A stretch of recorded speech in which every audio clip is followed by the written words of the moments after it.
เจ้าทำงานข้าคนเดียวไม่ได้หรอกนะแม้เจ้าจะอ้างว่าไปต่างจังหวัด2 คืนแต่แมวน่ะข้าเลี้ยงคนเดียวไม่ไหวหรอกคิดว่าจะไป2 คืนแต่ตอนนี้เปลี่ยนใจแล้วล่ะจะไปสัก3 คืนฝากดูแมวด้วยกันนะ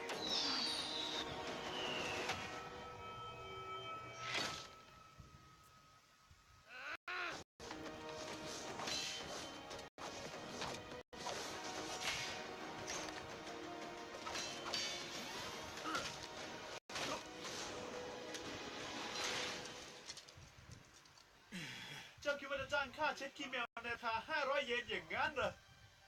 คนอย่างข้าน่ะซื้อด้วยเงินไม่ได้หรอกเอาหน้าคนนั้นก็เกลี้ยงกระเป๋าตังค์นะเขาต้องไปขึ้นเครื่องแล้วเช็ดขี้ให้ด้วย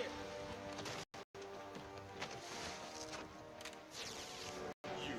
มันก็ยิ้มแมวให้ด้วยเรา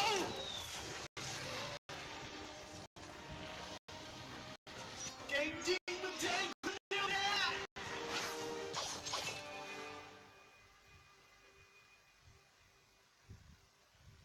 700 เยนคิดใหม่แล้วกันฮะได้เลยเอาเป็นว่า700 เยนเช็ดขี้เช้า